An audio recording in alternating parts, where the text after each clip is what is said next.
Morning arrived without announcement, as if it had been waiting politely outside the window until the night loosened its grip. A pale, honey-colored light slipped through the thin curtains and rested on the wooden floor, warming the grain that had been polished smooth by years of bare feet. The air inside the house felt calm and rested, carrying the faint scent of dried leaves and last night's extinguished lamp. I woke slowly, not because of an alarm, but because the house itself seemed to breathe me awake. Somewhere beyond the walls, a bird practiced a hesitant song. Another answered, a little braver. The wind brushed past the eaves, stirring the chimes near the porch so softly they sounded like a secret meant only for the morning. I lay still for a while, listening. The blanket was heavy but comforting, holding warmth from the night. Sunlight touched my eyelids, not demanding that I rise, only suggesting it. When I finally sat up, the wooden bed creaked in a familiar way, like an old friend clearing its throat. The floor was cool under my feet as I potted toward the window. Outside, the world looked newly washed. Autumn had settled in quietly over the village, leaving behind leaves the color of tea and rust. A thin mist hovered just above the fields, blurring the boundary between earth and sky. The distant hills wore their morning light gently, as if still half asleep. In the kitchen, someone was already awake. I could hear the soft clink of a cup being set down, the low hum of water warming on the stove. The smell of rice cooking drifted through the hallway, simple and grounding. Grandmother stood by the counter, her hair tied loosely back, a shawl resting on her shoulders. She moved with unhurried certainty, measuring water by instinct rather than cups. When she noticed me, she smiled without surprise, as though she had known exactly when I would arrive. "You're up early," she said, though her tone suggested it was exactly the right time. I washed my hands at the sink, the water cool and clear, then reached for the kettle. Steam rose as I poured, fogging the window for a moment before clearing again.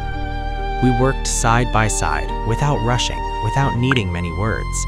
The rhythm of the morning guided us, rice fluffed gently, pickled vegetables arranged on small plates, tea leaves steeping until the liquid turned a deep, comforting amber. The radio sat quietly on the shelf, turned low, playing an old melody that felt woven into the walls of the house.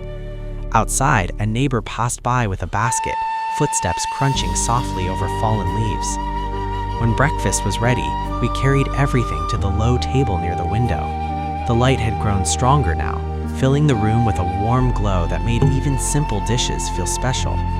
We sat, hands wrapped around warm bowls, and ate slowly.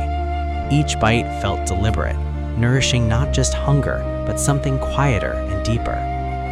Afterward, we cleaned together. Plates were rinsed, the table wiped with a cloth that smelled faintly of soap and sunshine. Grandmother opened the back door to let in the morning air. It carried the scent of damp soil and distant wood smoke. Outside, the garden waited patiently. The earth was still dark from recent rain, soft beneath my fingers as I knelt to pull weeds from between the rows. Grandmother tended to the herbs, trimming here and there, murmuring to herself. A cat followed us, weaving between our legs before settling in a patch of sunlight. The work was gentle. Leaves rustled, insects buzzed lazily, and somewhere nearby a stream whispered over stones. When my hands grew dirty, I brushed them against my trousers, not minding the marks. They felt like proof of being present. Later, we gathered a small basket of vegetables, radishes, green onions, a handful of beans. Nothing was urgent. There was time for everything, and that knowledge itself felt like a gift. By mid-morning, the house had filled with quiet activity. A window was opened upstairs, letting in light and air. I swept the hallway, the broom's soft rhythm echoing gently. Dust motes danced in the sun, rising and falling like tiny planets. In the living room, a blanket was folded carefully, corners aligned just so. I paused to straighten a framed photograph on the shelf, an old family picture, edges worn, smiles frozen in a time that still felt close. For a moment, I traced the frame with my thumb, feeling a familiar ache softened by gratitude. When the chores were finished, I sat by the window with a notebook. The paper was thick and slightly textured, the pen smooth and reliable. I didn't write much, just a few lines about the morning, about the way light settled on the garden fence, about how calm felt like something you could hold. Outside, the sun climbed higher and the mist thinned. Leaves fell occasionally, drifting down with quiet grace. A breeze stirred the curtains, carrying the scent of tea and earth through the room. Around noon, we prepared lunch together. Dough was kneaded slowly, palms pressing and folding until it became smooth and elastic. The sound was soft and steady, almost meditative. Vegetables were chopped with care, each slice deliberate. The kitchen filled with warmth and familiar smells. While the food was cooking, Grandmother told a small story. Not dramatic, just a memory of a similar morning long ago. Her voice was calm, unhurried. I listened, watching steam rise from the pot, feeling the weight of time not as something heavy, but as something gently layered. We ate again by the window, sunlight now bright but still kind. Afterward, the dishes waited, but not impatiently. We washed them together, hands moving in practiced harmony. The afternoon unfolded slowly. I stepped outside for a walk along the narrow path behind the house. Leaves crunched softly underfoot.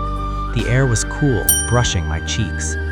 Fields stretched out, golden and quiet, dotted with scarecrows standing like gentle guardians. I walked without destination, stopping now and then to watch clouds drift or to pick up a particularly beautiful leaf. Somewhere, a bell rang faintly, marking time without insisting on it. When I returned, the house felt welcoming, as if it had missed me. Inside, Grandmother was knitting, needles clicking softly. I sat nearby, reading a few pages of a book, the words flowing easily in the calm.